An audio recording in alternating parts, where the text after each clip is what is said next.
චක්ඛු කරණී ඥාන කරණී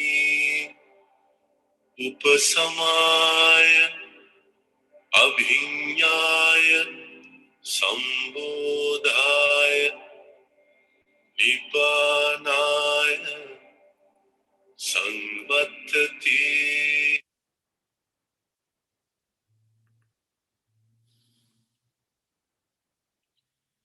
Good evening, Dhamma friends. Wish you blessings of the Noble Triple Gem for a happy and peaceful 1 hour Dhamma discussion. Today is May 29, which is Saturday, last weekend of the month of May. So I think you all have a wonderful time today throughout this effort of wholesomeness. I believe that this session of Sutta discussion help you to increase your awareness and also the urge for the Dhamma. So with that, I just want to begin this evening Sutta discussion. I'm late for 3 minutes because of the technical issues that I had to experience, but now everything is okay. Those who join with us through live stream, YouTube, and also Zoom, you are all welcome to this evening Sutta study class. Let me begin the Sutta study today by reciting the Namo Tassa 3 times in Pali and in English to respect the Buddha on behalf of everyone.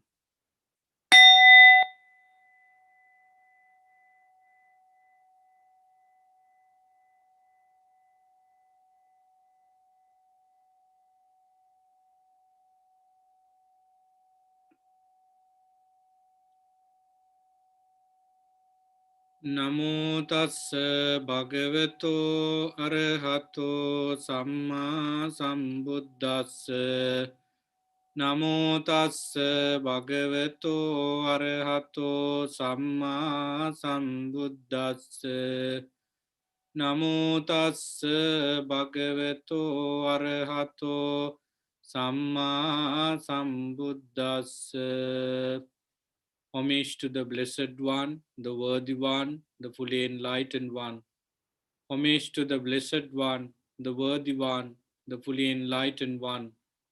Homage to the Blessed One, the Worthy One, the Fully Enlightened One. Sadhu, sadhu, sadhu. Okay, dear friends, let's begin today's Sutta study class. As you know, today's Sutta study focus one particular topic. That is, as you receive, why did the disciples of the Buddha respect the Buddha? So this is the very important topic we selected out of many, along with the discourse, and go to thorough discussion in today's class. We are in a period in which the Buddha was born and attained full enlightenment and passing away into parinirvana. Therefore, all friends who join with us in these social media and live streams and Zoom, and also everyone in the entire world, think about the Buddha these days with special attention, because just these 3 anniversaries of the Buddha's life is a moment for us to bring peace and happiness. When we think about the Buddha, how could peace and happiness come to us with that particular reflection? It could be understood with analysis and evaluation, in my view, because when we think about the Buddha, for example, with the quality of arahants, we actually think about his pure mind. Arahant means no attachment, no craving, no any sort of seed of suffering. So when we think about that particular state of mind, even though we are not there yet, we have some sort of amazing feeling that it is possible and Buddha did it, and we are also towards that end in our training. So when you think about the arahantship, so incline yourself towards such a wonderful experience, even though you are not there mentally. So that is the significant thing. Think about the Samma Sambuddha.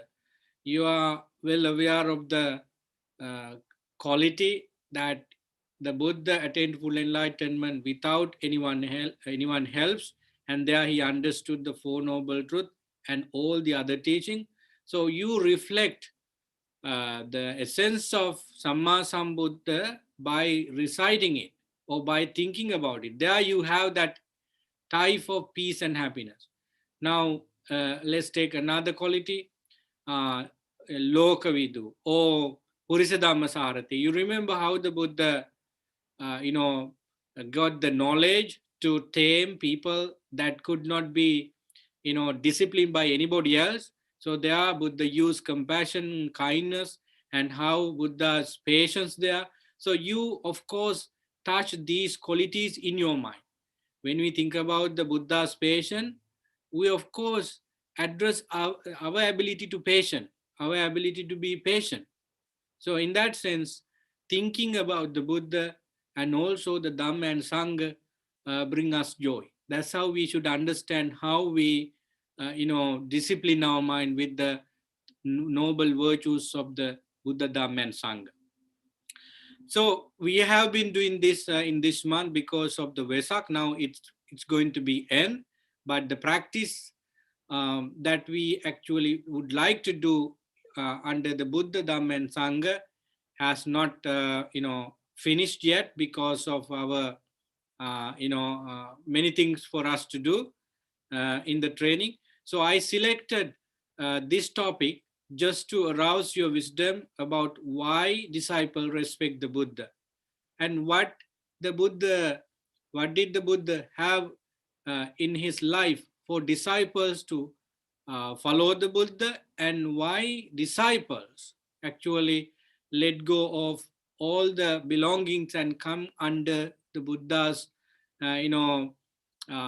teaching to find the solutions for their day-to-day problems. So this, in my view, is a very important questions to research on the Buddha, Dhamma, and Sangha, and see how could we proceed with that. So, with this title of today's Sutta discussion, I remember one particular discourse, that is Mahasakuludai Sutta, the greater discourse to Sakuludai, and that is recorded in Majjhima Nikaya. The Sutta number is 77. If you are interested, you can look at it later on. So this discourse is to Sakuludai, Mahasakuludai. So Mahasakuludai was a wanderer with many followers, and the habit of this Mahasakuludai was to go from place to place and engage with some type of discussion and also associate different community leaders, religious leaders. So that kind of things he was doing with his, retinue. So Sakuludai was a significant character in in the in the Sasana because of him, Buddha was able to explain exactly why fourfold disciples of the Buddha respect the Buddha himself. So let me begin the discourse by saying that the Buddha was at Rajagaha uh, at Velvanarame when the Buddha met Mahasakuludai. Buddha was going on Pindapata and he realized that Rajagaha is too early for him to go to the Pindapata for noonday meal. Therefore, he went to a particular place where Mahasakuludai with his fellow disciples live. So there interesting thing happened. Let me tell you that basically, except the Buddha and his disciples, every religious leaders and their disciples were not in perfect discipline by words and action. Why do I say this? Because in many discourses, it is said that those religious leaders had discussion with their own disciples and they were not peaceful. Sometimes teacher were overturned with some arguments, and students rose up with different arguments, and teacher was humiliated and scolded at. Sometimes they were disregarded. So when the Buddha was closer to the place where Sakuludain was with his retinue, they were in a great discussion. It just like fish market in our words. So then Sakuludai saw the Buddha coming in some distance and loudly asked the disciples not to make any argument anymore because the recluse Gautama is coming towards us. He is a sort of person who likes silence. He does not like people who talk a lot, but he would definitely appreciate us if we stop talking and welcome him in such a way. Then Sakuludain was able to control the people there, and he was inviting Buddha to come in with a seat. Then Buddha's usual pattern is to ask type of questions like this: what were you discussing before I reach here? What kind of discussion I was interrupted? I interrupted you. So that kind of things happen here. Then Sakuludain said that Venerable Gautama, don't worry about asking any questions except this one, because what we were discussing is nothing but we would like to talk with you now about something that we can learn. Because Venerable Gautama, you are so famous in this country. There we see in the Mahasakuludai discourse that Sakuludain talks about the existence of 6 main teachers of that society. As there were 6 famous teachers like Ajita Kesakambala, Pakuda Kachayana, Purana Kassapa, Sanjay Bellatiputta, and then Nigantanatha Putta, Makkali Gosala. So these are the teachers who were famous in the Buddha's 6th century BC society. So Sakuludain was talking about their reputation and the number of students they have and what kind of social status they are because of their reputation. So he said that the Magadha country, especially the Rajgir, is so lucky because in the rainy season, many religious leaders come to this city Rajgir for their 3 months raining period, because Rajgir is a safe place for flooding and that sort of disasters. Therefore, mendicants reach to Rajgir for their 3 months period, because a lot of people stationed there during that period for businesses and also living until the rain stop. And then there may be other reasons also for people to gather and stay there in Rajgir. Therefore, mendicants also come to that kind of cities just for survival. Then after this information, Sakuludain talks about the differences of the teachers, including the Buddha. So he said simply that all the 6 teachers are not that famous among students with some questions. As I told you earlier that some students, did not pay their respect to teachers because of so many reasons. Sometimes teachers cannot answer the questions that the student asks about life and the world, and the questions about philosophy would not be really fitting for these, teachers. Therefore, they were so unhappy when teachers when students ask questions. So only the Buddha, according to Sakuludain, was famous and respected by his student. Let me read that part in the discourse. The recluse Gautama is the head of an order, the head of a group, the teacher of a group, the well-known and famous founder of a sect regarded by many as a saint. He is honored, respected, revered, and venerated by his disciples. And his disciples live in dependence on him, honoring and respecting him. Once the recluse Gautama was teaching his Dhamma to an assembly of several hundred followers, and there a certain disciple of his cleared his throat. Friends, this statement is really, really important. You may understand why I am saying this because of one reason. So here, the Buddha was explaining Dhamma to a few hundred, disciples. There was one who clears his throat because of, uh, cold weather, maybe the food he or she eat because of scratching feeling over here. So he was clearing his throat.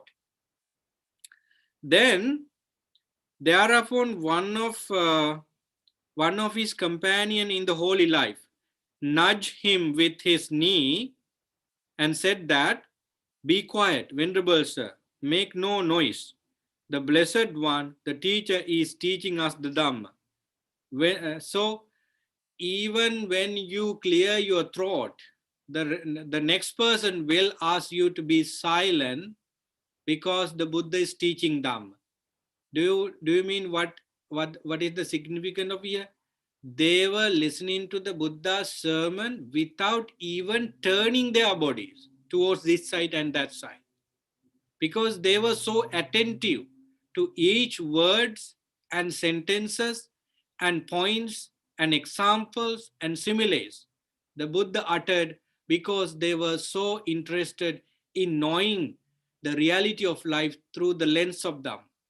So even if a person by nature cleared his or her throat, they were pointing not to do it again because they are all listening well. And that sort of small sound could be a kind of hindrance for them to get the point. So this shows that how the Buddha preached the Dhamma and which way the disciples of the listen to the Dhamma. Today we listen to the Dhamma by doing many things. Sometimes we have been doing cleaning the kitchen or washroom, and at the same time we have iPad and all these earplugs, and we listen to the Dhamma while doing. So we may not be able to get the maximum. Our mind never reached to samadhi state by listening and absorb the point. So if you want to listen to the Dhamma in the way you feel it, you should not do anything and listen carefully, mindfully, putting your yoniso manasikara, into life experiences with the help of the Dhamma facts.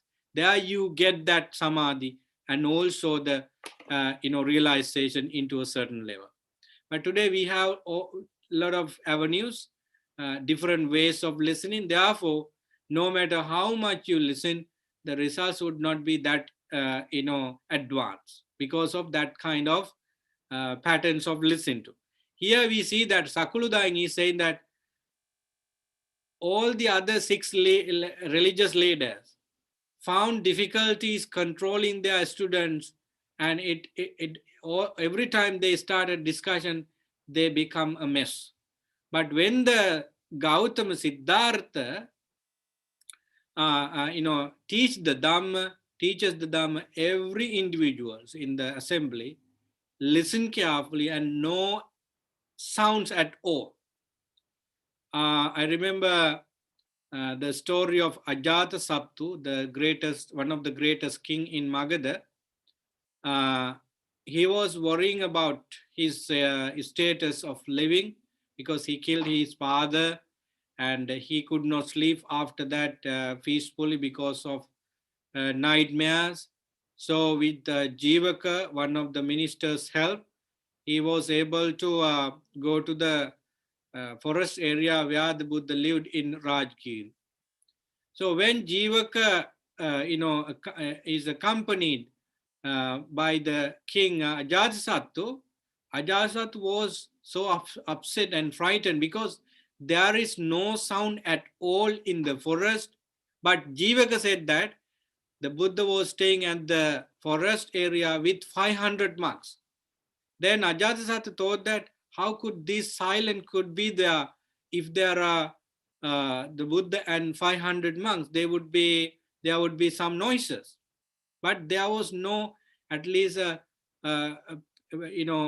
kind of a small sound or clearing their thoughts. It's a pin of silence. So Ajatasattu thought that Jivaka made a coup to kill him, and he was so upset. But Jivaka said that don't worry, there is no such thing for you to become upset and fearful. The Buddha and all the venerable monks are staying in silence. They talk if there is necessary things to talk, otherwise they maintain noble silence. So here Sakuludai was admiring the Buddha about his refutation by comparing the Buddha towards these teachers. Let us here, having having calmed down the other disciples. Usually, disciple who have interest on Dhamma tells, "Don't make any sound. Let's listen to the Dhamma. We are in a process of listening Dhamma." So that is what Sakuludain said. And having said that, Sakuludain said that uh, Sakuludain said that even people who came to the order and failed the training, and now they have been again lay people. So there were some people who came to the order just because their likeness, their willingness about it, but they failed from their teaching. Therefore, there were some people who disrobed and came to lay life. Even these people, according to Sakuludai, never talk about the bad or any bad of the Buddha. They were also praising the Buddha. They say that we are unfortunate to stay in the sasana. We could not stay in the sasana. It is not the mistake of anybody else. It is because of our fault. So Buddha is such a great person. Even people who leave the order never talk about the Buddha's bad reputation. There is no such thing. So Sakuludain confirmed that Gautama Siddhartha, you are such a wonderful teacher with many, many thousand and thousand students. Then Buddha said that, Udain, how many qualities do you see in me because of which my disciples honor, respect, revere, and venerate me and live in dependence on me, honoring and respecting me? So I just want to ask the question from you. Why do you follow the Buddha with such a great respect? Don't take the statement from different disciples in the Buddha's time. How do you feel the Buddha? Because you and me do not have the Buddha in person today. We see the Buddha from the text. We see the Buddha from our own experience by following the Dhamma in the text. And we feel that the Buddha was a historical person. So why do you respect the Buddha then? Do you have any possible answer? So one answer would be that the Buddha attained full enlightenment, and I know what full enlightenment means, and I also seen the suffering of my life, wants to be an enlightened person. So then the Buddha is very, very significant for me. And what else Buddha had for you to become so interested for him? Buddha was kind and compassionate, right? He respected Sopaka, then Patachara, Kisagotami, and also Visaka, Anathapindika, King Kosala, King Ajasasattu equally. He did not separate people due to their wealth, health, and then the pedigree, the places they came. He did not have such a separation. For him, everyone was a human being, and he was having that equal respect in his mind for everyone. So this is another reason. Then how is his patient and finding solutions to different problems? And what about his rhetoric skills uh, to answer difficult questions when he actually argue with different religious people? And how he managed to tame different and difficult people with his wisdom. So we may have a lot of facts uh, to say that this is why I like the Buddha. So, but when we look at the Sakuludai in Sutta, Sakuludai said here 5 reasons why fourfold disciples of the Buddha like the Buddha. These are Sakuludai statement. Sakuludai thinks that Bhikkhu and Bhikkhuni, Upasaka and Upasika respect, revere and venerate the Buddha because of these 5 reasons. Let's look at these 5 reasons. Sakuludai said that, Venerable Sir, the Buddha eats little and commends eating little. This I see as the first quality of the Blessed One, because of which his disciples honor, respect, revere, and venerate him. This is the first one. Sakuludai thinks that Buddha's disciples respect the Buddha because Buddha eats little and comments on eating littles. So this is the first one. Second reason, according to Sakuludai, is the Buddha is content with any kinds of robes and commends contentment with any kinds of robes. This is the second reason. Sakuludai said that, according to my understanding, your disciples like you very much because you are happy with whatever clothes you get, and you appreciate having robes whichever way you get. So this is the second reason. The third reason is, Venerable Sir, the Buddha is content with any kinds of alms food, and commends contentment with any kinds of alms food. So the third reason is that Buddha like any type of alms food he receives, and he was appreciating bhikkhus and bhikkhunis to have the same principle, according to Sakuludai. The fourth reason is that the Buddha is content with any kinds of resting places and commends contentment with any kinds of resting places. You all know the fact that the Buddha and his immediate disciples live in caves and under huge trees which has canopy, and then they were staying in town halls and places where the government prescribed for mendicants. So Buddha did not have any monastery for first 2 years. Before the first 2 years, the Suddhodana, King Suddhodana, along with relatives, made the monastery called Nigorodharama and Pubbarama. So they were the first monasteries in the Sasana. Even before that, he was not having. So anyway, Sakuludai said that, I think fourfold disciples like you very much because of the previous reason I said, and also this one, you are satisfied with any resting places. Either it is under a tree or a cave or a remote area where there is no any problem. So disciple like this when you do that. So that is the fourth one. The fifth one is the Buddha is secluded and commends seclusion. What is the meaning of seclusion? Buddha likes to stay alone, and he admired monks and nuns who live alone. No unity, no talking at all.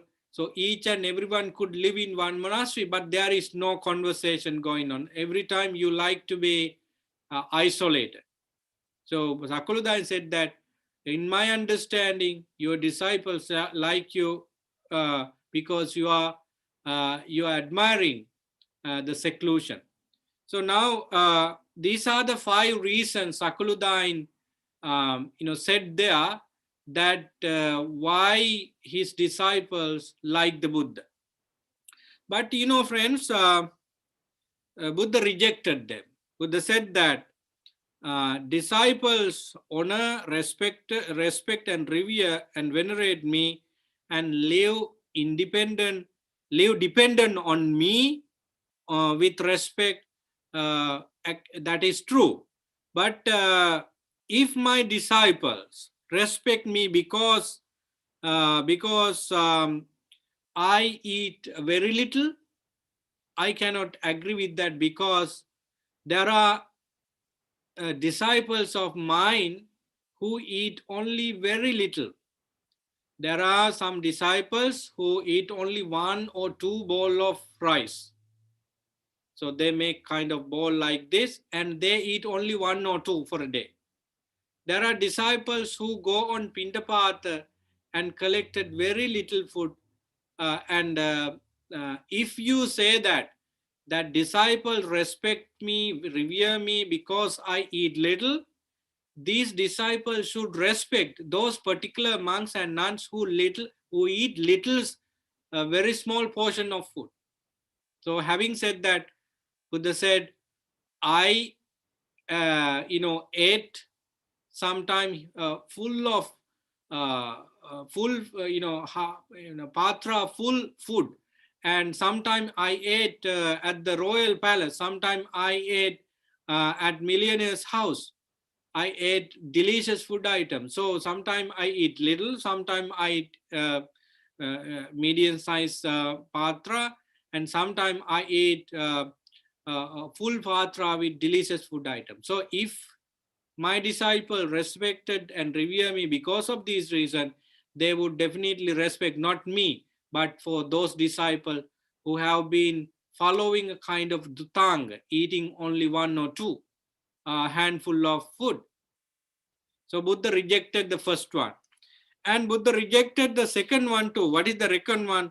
Sakuludain said that the Blessed One was highly respected by his fourfold disciples because of the contentment of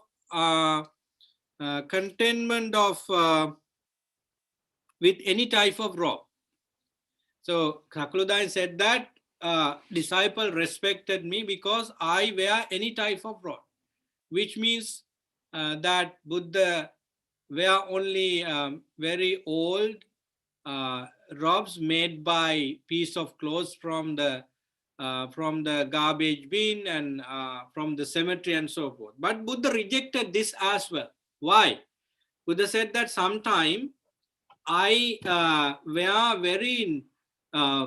very fine robes made by Khasi clothes. Khasis we call them in Pali. Brought from West India, Northwest. So they are very expensive. Sometimes I wear robes made by those fine clothes, but there are disciples who live in the forest for many time in their life, and they wear clothes made by those small pieces of clothes taken from the dead bodies, from the garbage. So if my disciple respected me because of using one particular type of robe, they would have respected those disciples than me. They don't like me then. So Buddha rejected the second one also. The third one was Buddha Buddha is content with any kinds of alms food and content comments on the alms food. The first one was little food. That this one, third one is any type of food. Buddha rejected that as well because he said that sometime I got the invitation from millionaires, from the king's palace, then from different merchants, and they gave me all kinds of food with one meal. So I have been to those almsgiving also.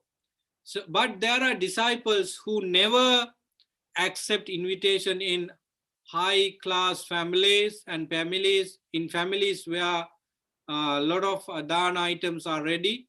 They ate only on Pindapata. They did not. They do not go to many houses, but only few houses, and they eat very little. They eat only what people offer. But I'm not like that. I got invitation and I went there, and sometime I go to places without invitation and started eating. So if disciples like me because of this reason eating whatever I receive, I should not be that highly esteemed because there are disciples who like me, who do this practice than me. Then we come to the final point, that is, no, fourth one, resting places. So if you say, Sakuludai, that I am respected by my disciples because I accept any sort of resting places, I disagree with that because there are disciples who live in the forest, live in caves, live in faraway places in the forest without coming to the society. But I am a sort of a teacher who sometimes live with 500 bhikkhus, and sometimes I sleep on cushion bed in kutis like Jetwanarami and Veluanarami. So I am well following these luxurious things sometime as well. If disciples, as you say, like me because of accepting and becoming happy with anything, these disciples must respect those, the Tangadari, very severe practitioners in the forest. So at the final point of Sakuludan, he said that disciples respect and revere and venerate the Buddha by the fourfold disciples because the Buddha is always admiring seclusion. Buddha is always in seclusion. No, I sometimes go to the people. I live with 500, 1,000, 2,000 monks together. So I do not spend my whole time for seclusion, living alone. But there are disciples who never come to the society of bhikkhus and bhikkhunis and lay followers. They stay in calm and peaceful in the forest forever. So if you are saying that my disciples respect me because of this reason, seclusion, they could have respected some of my disciples more than myself. So Buddha rejected all these five, reason why the disciples of the Buddha respect and venerate the Buddha. They were the external observation from Sakuludai about the Buddha. Having rejected, Buddha is in a position in the discourse to tell why bhikkhus and bhikkhunis and lay male and female followers respect the Buddha.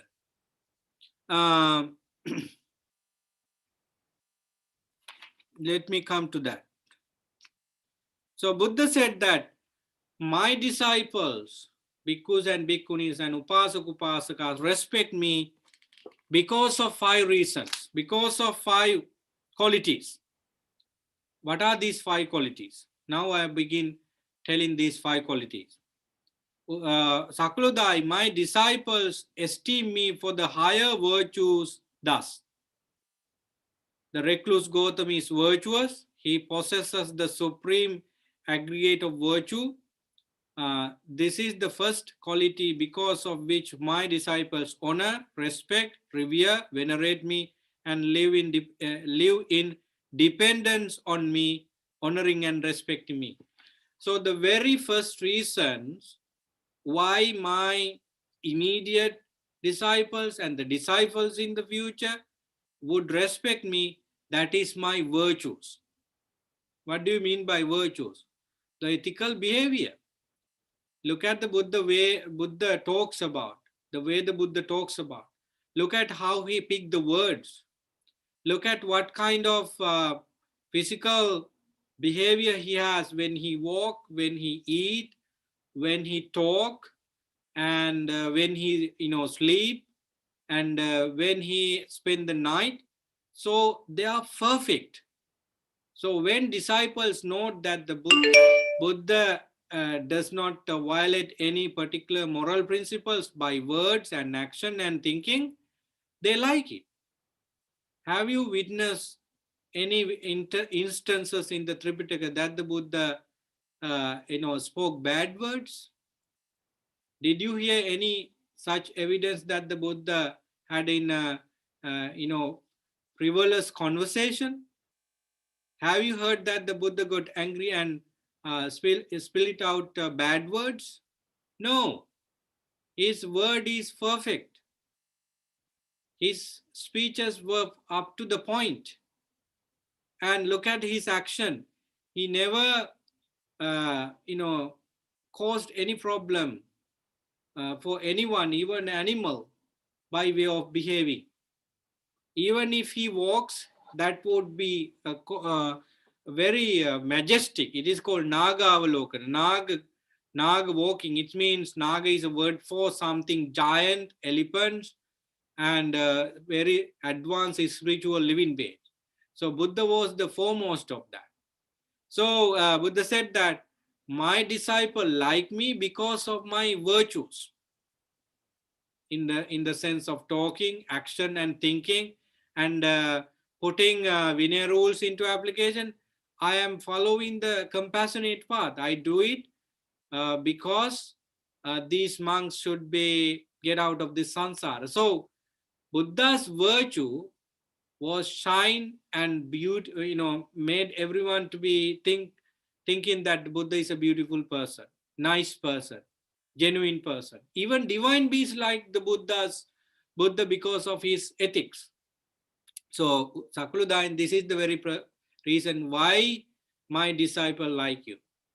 So the second reason is Sakludai, my disciple esteem me for my excellent knowledge and vision. Let me read that part. When the recluse Gautama says, I know, disciples truly know that I see. He truly knows. Now, when the Buddha said that I know and I see, disciples have no any sort of problem about that. They have such a confidence on the Buddha. So, the recluse Gautama teaches the Dhamma through direct knowledge, not without direct knowledge. He teaches the Dhamma in a convincing manner, not in an unconvincing manner. This is the second quality because of which my disciples honor me. So now you can understand that disciples like the Buddha because they have that understanding that the Buddha see everything and know everything with regard to the enlightenment and also related matters. Therefore, disciples have that trust in their mind very much that the Buddha knows and that the Buddha sees. That is the second reason why disciples like the Buddha, why disciples respect the Buddha. The third reason, Sakluda and my disciple esteem me for higher wisdom. Thus, recluse Gautama is wise. He possesses the supreme aggregate of wisdom. It is impossible that he should not foresee the implication of an assassin, or that he should not be able to confute with reason why. So The third reason is that disciple knows that the Buddha has a vast and wide and deep wisdom. He has solutions for any issue. His knowledge and wisdom and ability to find correct and perfect solutions for any problem is perfect. This is the third reason why my disciple like me, why disciple revere and respect me. Friends, what do you think? Isn't this really good? Because sometimes we keep the Buddha as our teacher just because we say, just because your parents say, just because our culture says that, just because it is coming from tradition. But isn't this uh, discourse teaching us that we revere, respect, and venerate the Buddha because of this reason? His virtues are so high and unblemished, and his knowledge and vision is perfect, and he actually knows and sees everything, and his wisdom being able to find solutions to each and every problems, and also things that are difficult for normal people are very clear for him. So if you have these understanding about the Buddha, your shraddha is slowly but very firmly stand still, because you have understood the Buddha in very well.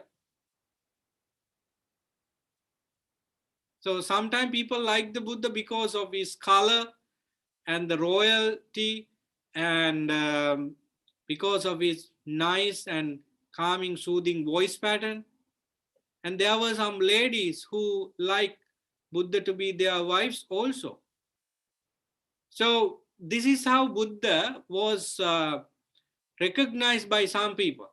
But the best way to recognize the Buddha is to look at his sila and knowledge and vision and wisdom. So far, these are the three things we discussed. The fourth one is Four Noble Truth. Sakluda and my disciples have met with suffering and become victim of suffering, prey to suffering.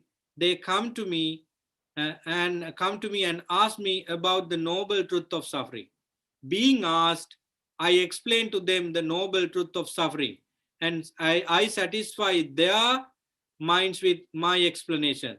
They ask me about the noble truth of the origin of suffering, about the noble truth of the cessation of suffering, about the noble truth of the way leading to the cessation of suffering. Being asked, I explain to them the noble truth of the way leading to the cessation of suffering, and I satisfy their mind with my explanation. This is the fourth quality because of which my disciples honor me. See, Buddha said that my disciples like me because I have solutions for their suffering, for their causes of suffering, for their ending of suffering, and I teach them the path leading to the cessation of suffering. Not because I eat little, not because I stay in the forest, not because I accept the patched robe, not because I eat whatever I receive. No, these are not the reason that my disciple like me. The reason is I explain them the Four Noble Truth. I let them understand the Four Noble Truth clearly. So the fifth one, the Buddha said that because of five qualities I have in my life, my disciple like me. So far we have explained four, and the fifth one is details one. That is um, Sakluda and my disciples like me because I explain the way to develop wholesome state. I explain my disciples to develop the wholesome state of mind. What are the wholesome state of mind that the Buddha supported disciple at that time, and Buddha through the teaching support us to have? What do you think about it? Friends, it is the 37 factors of enlightenment. Let me read, because the way he tells in Sakuludai Sutta is really interesting. Sakuludai, I have proclaimed to my disciples the way to develop the four foundation of mindfulness. Simply, Buddha said here to Sakuludai that I have explained the four foundation of mindfulness, Satipatthana, to my disciple. Here, the Buddhas did not say that I did it only for monks and nuns, but he has explained that to even lay people. That's why people in Kammasadhamma, Kuru country, knew about Satipatthana. Even lay people were talking about Satipatthana in their daily conversation. So they came to know about it just because of the Buddha's compassion for lay people. So this is the very reason that my disciples like in the fifth factor. So the first wholesome state of mind that I help my disciples to develop is the four foundation of mindfulness, Satra Satipatthana. The second reason, the second wholesome state Buddha taught his disciple is four right kinds of striving. Satara Sammapadana. This is equal to right effort in the Noble Eightfold Path. So Buddha said here, Sakuludine, I have proclaimed my disciples the way to develop the four right kinds of striving. As you know, first striving is for stopping any opportunity for any unwholesomeness that have not yet arisen. That is the first one. The second one is you strive to destroy the unwholesomeness that have already arisen. And the third effort is to develop wholesomeness that have not yet in your mind. And once you develop wholesomeness, you have to protect the wholesome state. It is the fourth one. So Buddha said that I have taught my disciples these four types of right effort, therefore they like me. Because they depend on me. They always admire me for helping them to overcome unwholesomeness with this four types of striving. So this is the second mental state Buddha taught. Then the third one, third mental state, four bases for spiritual powers. Four bases, Chanda, Chitta, Virya, Vimansa. These are called Satara Irdipad. So Buddha said that I have proclaimed to my disciples the way to develop the four bases of spiritual powers. Here a bhikkhu developed the basis for spiritual power considering in concentration due to the cyst and seal and determination striving. So the four spiritual powers, Chanda, Chitta, Virya, Vimansa, means Buddha help disciples to have that wholesome desire for the training. He made his disciple to have it, to develop it. Then he taught us the way to keep our mind on what we like in the Dhamma. And he taught us how to strive for the, what you like and what you thought about. And then Buddha taught us how to gather knowledge around it and evaluate it and analyze it. So Sakuludine, because of these four wholesome state, disciples revere me and respect me. Now the five faculties and 5 powers, as you know, Pancha Indriya and Pancha Bala. Confidence, Shraddha, Virya, perseverance, Sati, mindfulness, Samadhi, concentration, and Panya, wisdom. These are 5 powers and 5 faculties. So Buddha taught the way of these 5 powers and 5 faculties to disciples with details. Therefore my student also gain these powers. Satara Satipatthana for foundation of mindfulness, then four type of striving, four type of spiritual powers, and then now five faculties and five powers. Buddha taught all these good, wholesome state of mind to disciples without any mistake, without any hiding. So now we have to go two more just to complete the two more sections to complete the 7 factors of enlightenment. Next one, Sakuludai, I have proclaimed my disciples the way to develop the 7 factors of enlightenment. And after that, Buddha said, Sakuludai, I have proclaimed to my disciples the way to develop the noble eightfold path. Then again, Buddha continues, Sakludain, I have proclaimed to my disciples the way to develop the 8 liberation. There are 8 types of liberation, which take some time to explain.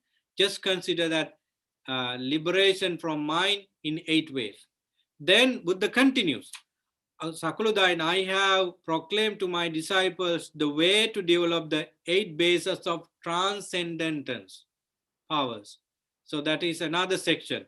Buddha continues, I have proclaimed to my disciples the way to develop the 10 kasina. In Samatha meditation, we have 10 kasina. What are the kasinas? Patavi kasina, Tejo kasina, Vayo kasina, Pataviapo Tejo Vayo, then Neela kasina, blue color, Pita kasina, white color, red color, then space and consciousness. These are the 10 kasinas. They are very fundamental to samatha meditation. Buddha has taught. Buddha said that I have proclaimed to my disciples the way of developing these 10 kasinas. Buddha continues further. I have taught them how to practice jhana. I have taught them how to practice inside knowledge, which means I have taught them how to, investigate the impermanence on body, impermanence on 5 aggregates, impermanence on everything, and dukkha on everything, and anatta on everything. Then I have taught them the way. I have proclaimed to my disciples the way to develop manome jnana. It means that Buddha got it first and taught the path to manomi jnana, which means you are able to create a similar body like this over here, just like Venerable Chullapantaka. So you are able to create different bodies from your body, which are similar.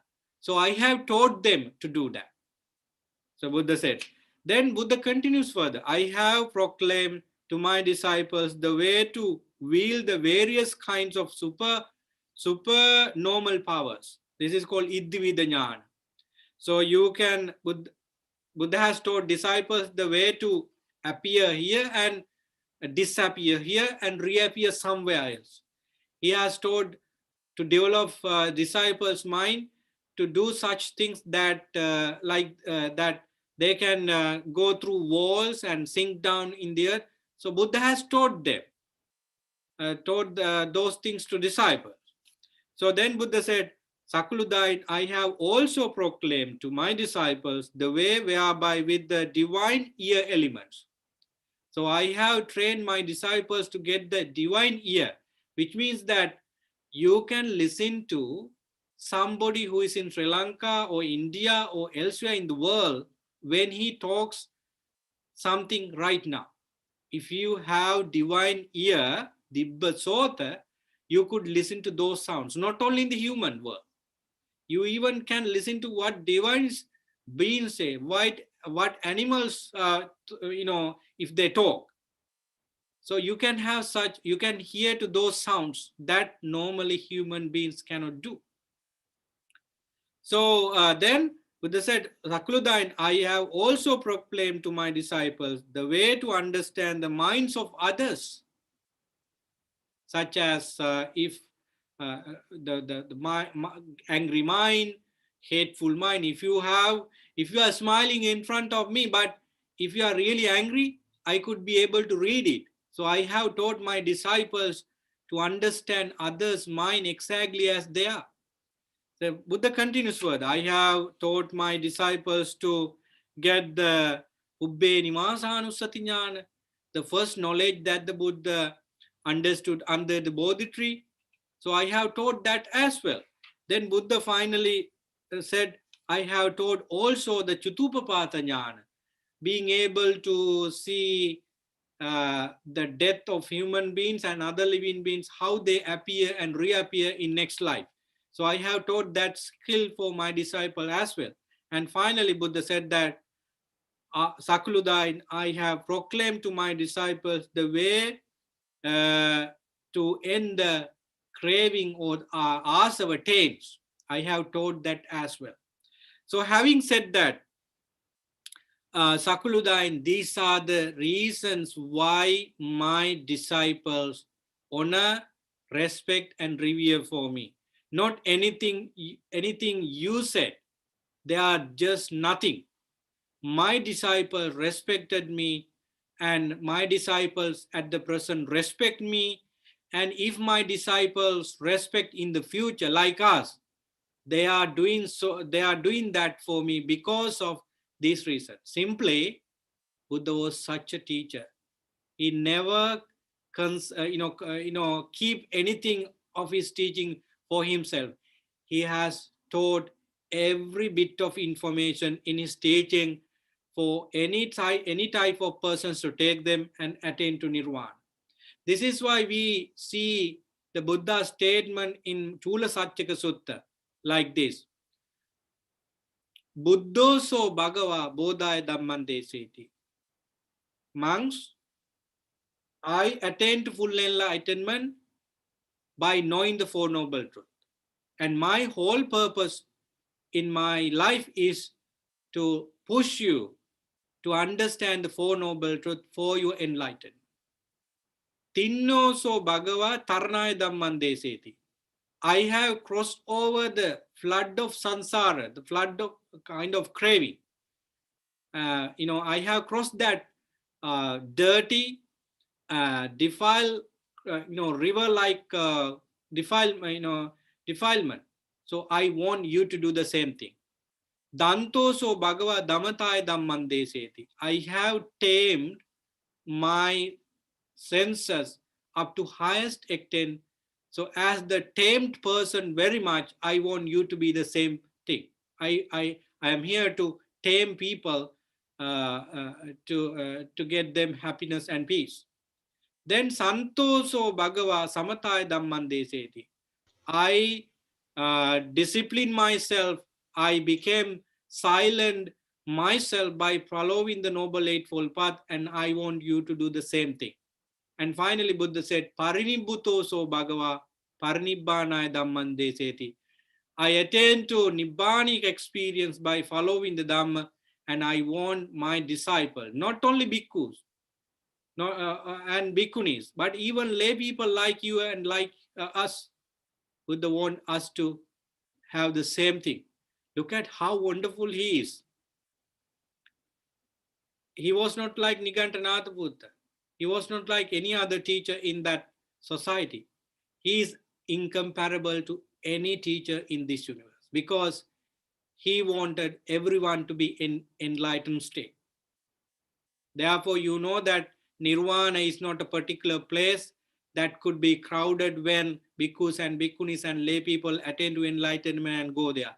It is a mental state where there is no sign after that of that particular person in the samsara. So Buddha wanted everyone to get that because after that, no problems at all.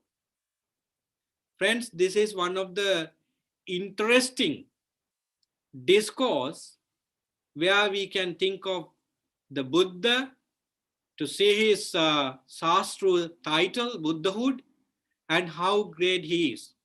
So Shraddha is coming waves and waves, from waves and waves in our mind when we see the greatness of the Buddha.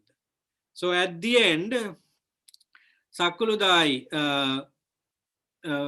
was so happy. Actually, not in discourse, it is said in another discourse, Sakuludai became a monk and attained full enlightenment. So that is the discourse. Now it is 5:08 or 7, I guess. So we can have some discussion if you have any questions.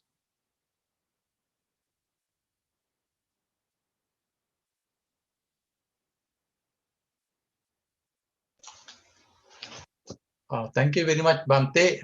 It is very interesting to hear all these excellent qualities of our Lord Buddha. Yeah. I have a question. I don't know how much relevant this question to your discussion.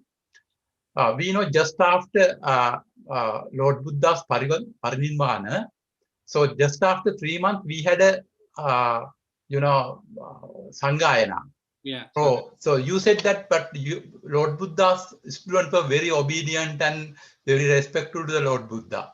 If we had such a respect and responsibilities, why? Because just after 3 months, we had to have a Sanghayana.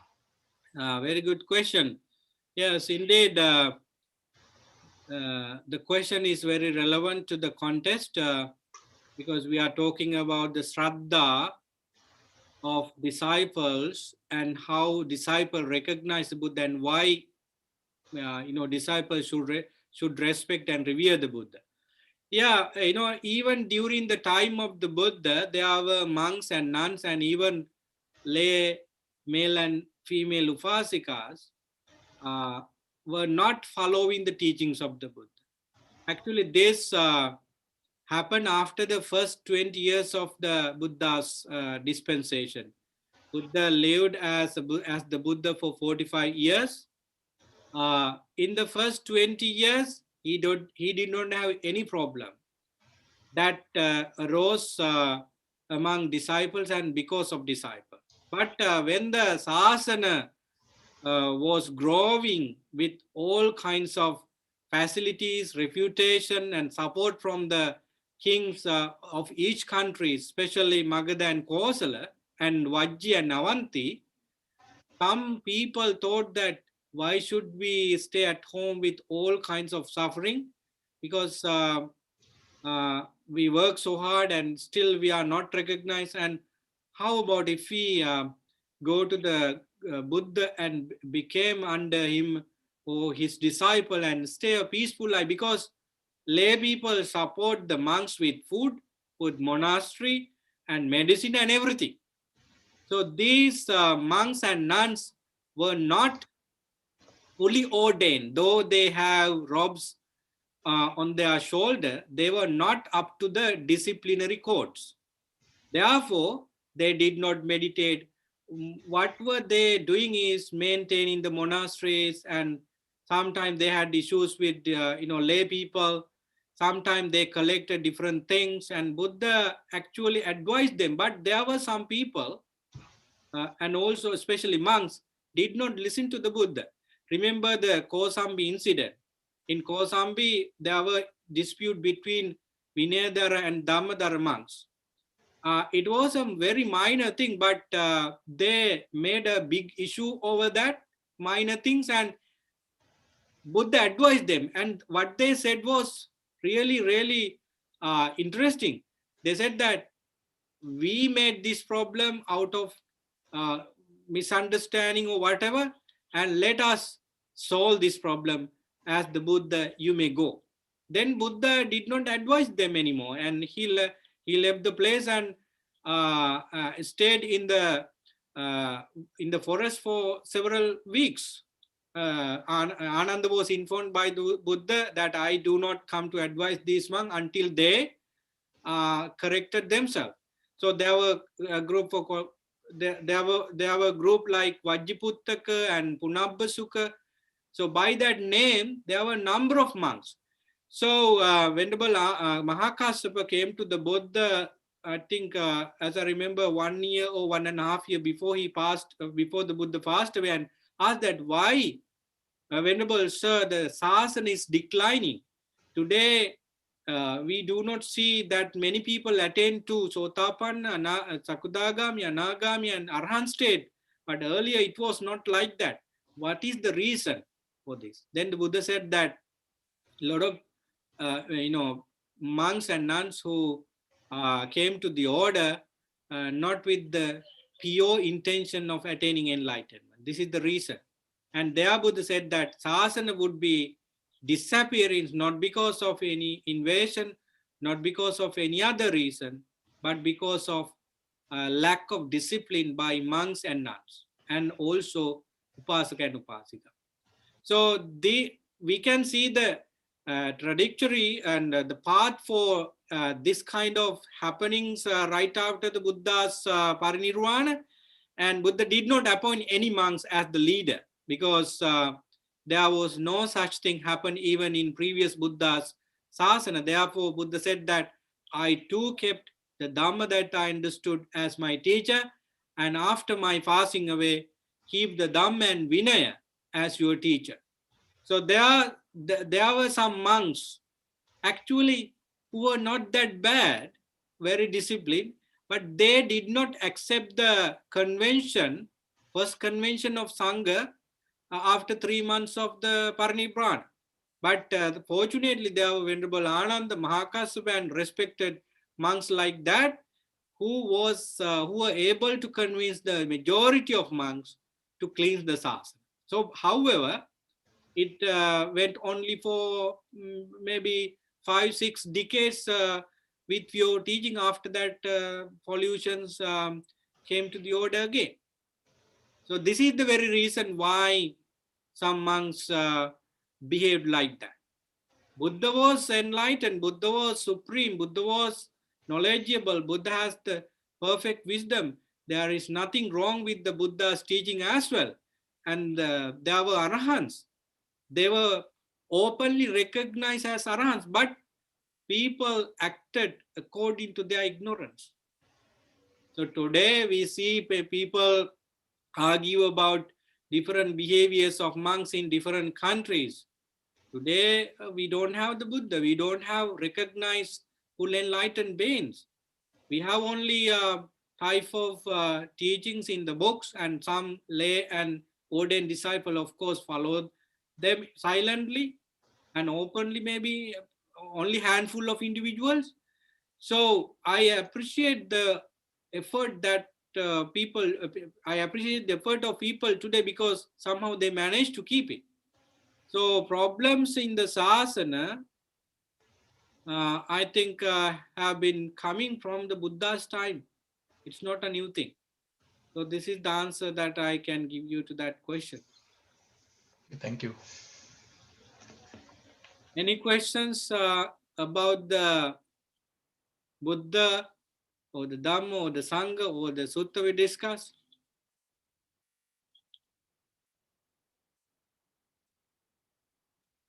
The reason why I selected this topic, why did the disciples of the Buddha respect him? Based on Mahasakuldaya Sutta, because we need it. When one get closer into Sotapanna state, one quality he or should have is the unwavering confidence on the Buddha. If you have doubts about the Buddha, you definitely doubts about the Dhamma also. People do not have much understanding about the Buddha, therefore they rely on some hearsay about the Buddha. Some people questions whether that the Buddha, could go to the divine world, or whether he could have such skills, and he taught only philosophy that is easily understood by us. So they try to take the Buddha's understanding into their levels with the way of arguments. But friends, it is a great mistake. We do not know how to analyze the Buddha's Buddhahood and knowledge. It is so vast. So the things we understand would be according to our capacity. And if we are trying to take to the Buddha's knowledge into that, it is a mistake in my understanding. It is demonizing the Buddha's true appearance in my understanding. So if you have doubts, so many doubts about the Buddha, Dhamma, and Sangha, I don't think you get forward, you get going on the Noble Eightfold Path successfully. Somehow we have to manage to destroy our doubts either by reading or by listening to the Dhamma, develop Shraddha. Shraddha is the main quality to destroy the doubts. We cannot teach you how you feel it, but we can show you how you can develop it. Shraddha could be developed by way of taking the Buddha story and the Dhamma in the Dhamma and also experience the Dhamma exactly as it is. And do not go to argue too much, because a lot of people try to argue too much on points that are available, and I don't think that you can get everything. Argument is only one method, and I think you could cover only 10 or 15% of the way of argument. 70% or 80% are to be experienced in the Dhamma. So Buddha said that you could attain to jhana by overcoming 5 hindrances. How could we argue on this? Even if you do not try to meditate and let go of sensual pleasures even for a short period of time, how could you say that Buddha is right with the first jhana? You do not have any experience. So my invitation for you is to taste the Dhamma as the Buddha said, not in basic level, with dana, with pirichanting, with puja, but taste what he has taught us in the samadhi level, in panya level.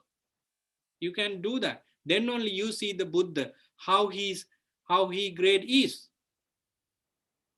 It's just like many people, how many of you have gone to the North Pole or South Pole?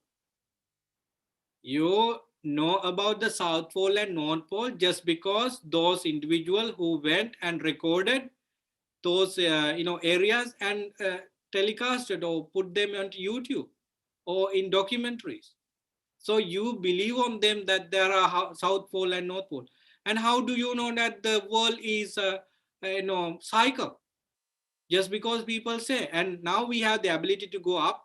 If the plane is flying 35,000 feet, or you can have kind of idea, but I don't think you get the whole picture.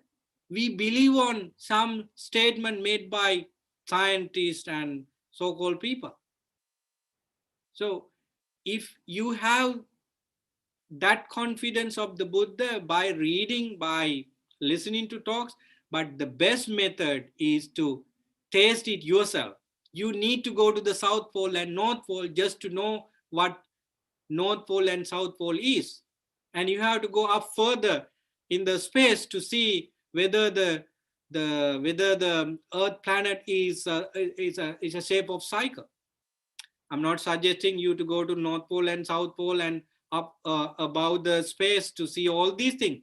I took it just to show the point that we need to taste these important things. Look at the 5 points of the Buddha.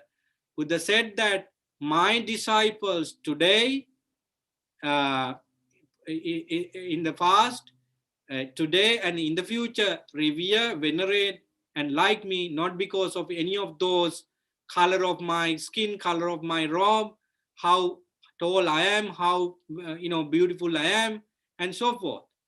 If they are true disciples, they like me because of these reasons, and Buddha named them one after the other. Okay, friends, that's all for today. And if you have any questions, you can write to me, or you can ask them next time. Or even though the topic will be a different one, you can form the questions matching with the Dhamma that we will be discussing. So I wish you happiness and peace. We are at the end of the Vesak months, and I hope you engage with some Amisa Puja and Pratipatti Puja. Being at home, you cannot do much, but in the spiritual sense, you could have done a lot. I hope you did. So my blessings to you until we see you next week for the Sutta discussion. May you all be well, happy, and peaceful. May you practice the Dhamma into a great extent and experience of Dhamma. Good night. Sadhu, sadhu, sadhu. Thank you, Bante. You are very welcome. Good night and stay well. Thank you.